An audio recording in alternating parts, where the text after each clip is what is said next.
le plus ancien moulin, parce que ça c'est intéressant aussi, le plus ancien moulin, j'insiste, noté dans les archives, ce qui ne veut pas dire qu'il n'y en avait peut-être pas un plus ancien, mais dont on est sûr, qui est trouvé dans les archives du château de Trédion. Le château de Trédion, c'est-à-dire où sont les anciennes archives du château du Vaudeby, puisque le château de Trédion, vous savez, a été, ou de Virel, qui étaient des descendants des propriétaires du Vaudeby. Eh bien, dans ces archives du Vaudeby, le 1er juillet 1460, on trouve un acte, un accord entre le propriétaire du Vaudeby, Guillaume de Bogy, et Charlotte Coueffot, qui était la dame de Daigne, au sujet de travaux à effectuer à la chaussée de l'étang du Vaudeby, chaussée qui gênait le moulin de la seigneurie de Daigne. Alors, document très intéressant. D'abord, la date.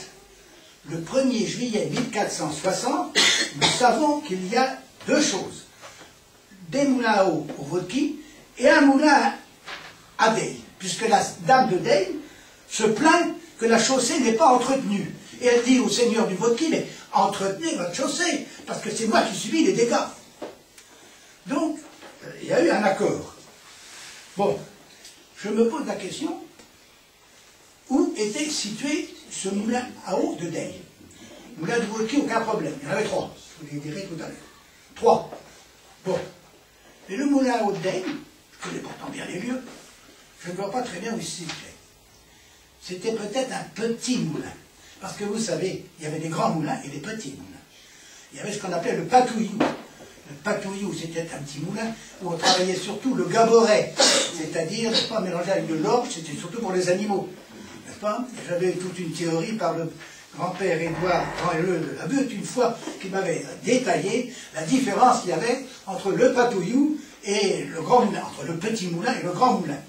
Donc, est-ce que le moulin de Daigne dont on parle, en 1460, est-ce que c'était un patouillou, c'est-à-dire un petit moulin, uniquement pour fournir la nourriture aux animaux, ou est-ce que c'était un moulin qui fournissait de la farine pour les gens? Bon, on ne sait pas. Mais là, il y a quand même une preuve qu'il y avait des moulins. C'est le plus ancien document. Deuxième document, aussi au point de vue ancienneté, c'est le moulin des Roches. Alors, le moulin des Roches, il n'existe plus. Le moulin des Roches, si vous voulez, alors attendez, ici, vous prenez la route de... voilà. Non, je me trompe tout le temps ici. Attends, où est la route de Vannes, ici? Vers le bas. Attends. Ici. Non. Voilà, ici, voilà, vers le bas. Alors, vous, le moulin des Roches.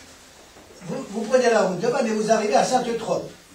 Vous arrivez à Sainte-Eutrope, vous tournez à Sainte-Eutrope, et juste à votre gauche, il y avait le moulin des Roches.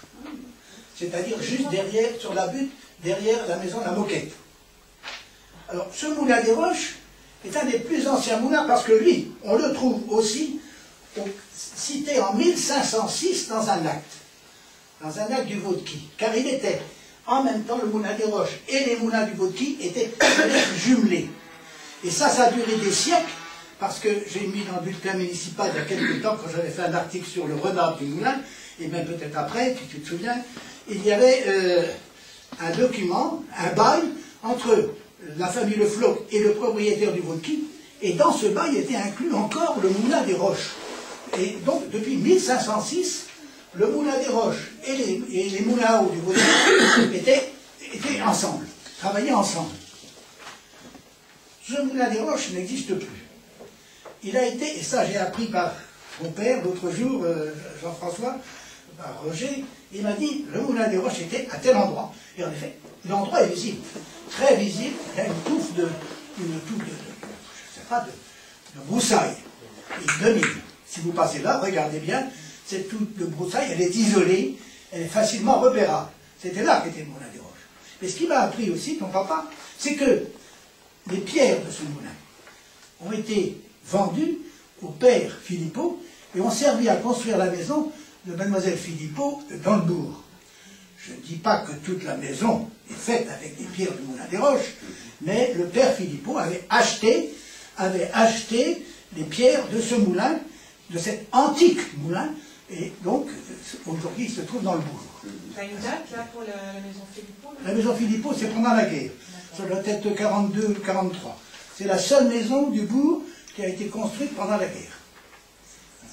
Quand je suis arrivé à Aller en 1948, le bourg d'Aller n'avait pas changé depuis des siècles, sauf cette maison-là. Sauf cette maison-là. Il y avait un moulin avant. Comment? C'était un moulin avant. À Roche, oui. Mais si tu passes par là, tu regarderas, il est situé sur une petite hauteur. Il y a encore cette toupe de broussailles, elle est très visible. Mais naturellement, comme on ne voit pas de pierre, il n'y a plus rien. C'est après, quand on va à Sainte-Crotte, c'est derrière la maison André Robert en fait. C'est 100 mètres derrière la maison André Robert, sur la gauche, et c'est au sommet de la colline, un petit peu, ça fait une inversion de pente, et là, dans le champ, à 25 mètres à peu près, il y a effectivement ces broussailles, et dessous il y a des roches et un tas de pierres. Mais le moulin de Deille, c'était un moulin avant aussi. Non, le moulin de Deille, ce serait un moulin à eau, parce que dans le papier de 1460, il est spécifié que la chaussée gênait le moulin de la seigneurie de Deille. Donc c'est une chaussée qui séparait les étangs. Je pense que de l'autre côté de la route de Deille, il devait y avoir un étang, et que le moulin à eau devait se trouver quelque part par là. Donc voilà ce moulin des Roches. Et je vous dis, ça a duré, entre les deux, ça a duré des siècles. Baudky et à propos de pierres qui ont été achetées des vieux moulins, il y a également une personne d'Aller qui exerce une profession libérale, peu importe son nom, qui a acheté il y a quelques années les ruines d'un autre moulin pour faire sa maison. Il l'a acheté en toute légalité, il n'a pas été vendu. Donc ce moulin, c'était le moulin qui se trouvait du côté de la dentellerie. Bon, alors voilà donc ces anciens. D'ailleurs, je vous ai parlé tout à l'heure du Baudky. Je vous ai dit donc, les moulins du Baudky et les moulins des Roches, main dans la main, ensemble, toujours ensemble dans les baux. Alors, moulin du Baudky, 3 moulins au Baudky, 2 à se suivre. C'est-à-dire, vous savez, vous connaissez un peu le moulin de Kim, il y en avait un autre plus bas, il y avait 2 à se suivre. L'un est plus ancien et l'autre a été construit un peu avant. Donc il y en avait 2. Et il y avait un 3e moulin. Il y avait un 3e moulin devant le château. Mais c'était un petit moulin qui se trouvait en bordure de la chaussée. Et ce petit moulin-là, j'ai connu les ruines. Ils ont été rasés lorsque M. de Cœur-de-Noël a mis tout en eau. Il a remis l'étang en eau. Bon, il a donc été obligé de refaire toutes les bordures, refaire la chaussée. Et ce moulin, les restes de ce moulin, les pierres, ont servi à remblayer tout ça. Donc, à qui vous aviez 2 moulins à suivre, l'un en dessous de l'autre. Vous aviez ensuite l'étang, et à la chaussée de l'étang, c'est-à-dire par où on arrive au château aujourd'hui. Quand vous arrivez par là, vous avez juste après, il y avait un tout petit moulin, qui est le 3e moulin, celui-là, on l'appelle le moulin du Baudky. Et il se trouve signalé sur certaines cartes. Un petit point. Bon, il faut dire que c'est... Il ne faut pas oublier que les moulins de Qui faisaient partie du château du Baudky. Ce n'est séparé que depuis que M. Garnier avait acheté, n'est-ce pas, l'ensemble. Lorsque M. Garnier des usines de Redon, le père, avait acheté l'ensemble, eh bien, il a partagé tout ça.